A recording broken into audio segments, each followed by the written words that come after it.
Hi, I'm Chuck Helm. I direct the Performing Arts program at the Wexner Center for the Arts at Ohio State. So we're, really going to hopefully touch on with other panelists these notions about spaces for audience engagement, social connections, and the idea of a welcoming environment.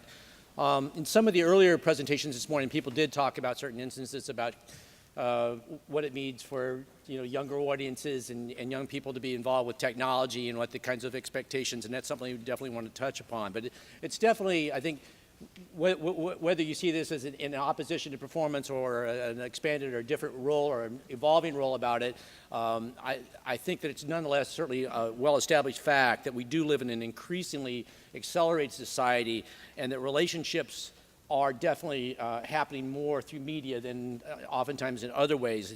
But what happens, I think, also is that you can't forget that sometimes you have to look at the flip side of the script, because basically what happens when this is a condition that's very prevalent is that people actually have a bigger drive for making direct face-to-face connections, and that there are actually fewer public forums where people can make these kinds of connections and have this kind of social interaction. And that's why cultural organizations such as performing arts centers actually can expand and emphasize our role to provide that for people today. This is a great asset for us in the 21st century. We offer a place where you can have that kind of a shared experience.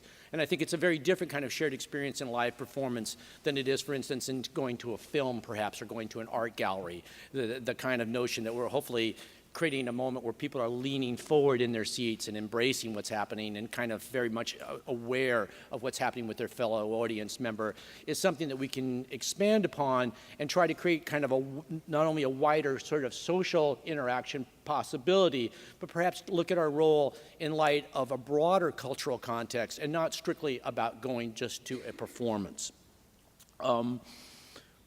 Another sort of factor I think that we need to realize is that the choice to go to performance is often driven by social activity. This is a really prime indicator, and I think that one part of that, and certain things like dance and theater, those decisions are primarily driven by women, and in terms of the majority decisions. And so, how do we look at how we position our communications about who comes, who's making those decisions, what serves their interest? And big part of that is I think that it's increasingly the need for word of mouth to be generated to kind of create this kind of a decision-making thing. At the same time, with younger audiences, I think there's no doubt that there's a bit of an erosion of cultural literacy in this country. Dartmouth is certainly a place where there's probably a high level of cultural literacy, but many of us represent states where arts education and arts experiences have been almost virtually eliminated in K through 12 in the generation that's entering college today. And so when you have a condition like that, or that the idea of cultural participation is not necessarily seen as a foundation of citizenship or in building an informed citizenry. This is something that we also need to sort of shore up in many ways, because this is what universities are really about, is creating informed citizenry. So what is it that we need to do? Well, I think one of the things we need to do is build a comfort zone around the experiences that we offer, because one of the fundamental questions are, why are audiences not comfortable with what they come to performances about or other art forms? And why is that discomfort often leading them to sort of out-of-hand dismissal of the opportunity, even though they've never encountered that kind of opportunity? Because really the sort of base reaction you get is, this is not for me. Jazz is not for me. Dance is not for me. And why is that? Well, in large part is because they're not seeing people like me are not there in the room. People like me are not identified with this. People I know aren't talking about this. And they're not, perhaps because of the erosion in cultural literacy, confident or competent to feel comfortable entering the conversation. They have not been given the tools, the vocabulary, to begin to have a conversation about that. And part of that is that it seems an exclusionary barrier of a knowledge base that is oftentimes a bit too high, when actually, even in the more abstract forms, what we're looking for is nuggets of telling detail that relate to a narrative, that even within abstract form, there's a narrative about how it was made, why it was made, that can help give people something to connect to at the outset. Now, one of the things I think that's really important, and this is again a little bit counterintuitive, but is the notion of a welcome environment as a relaxed environment for relaxed engagement. I think too often when we think about engagement, we all say, well, we've got to get busy and engage them, and we've got to work harder. And I think that that's actually sets an expectation level that is adverse to what the goal is, because we're not taking advantage of the playfulness that I think is at the core of our activities. And the relaxed atmosphere is actually an alternative in tone that's a precondition for receptivity.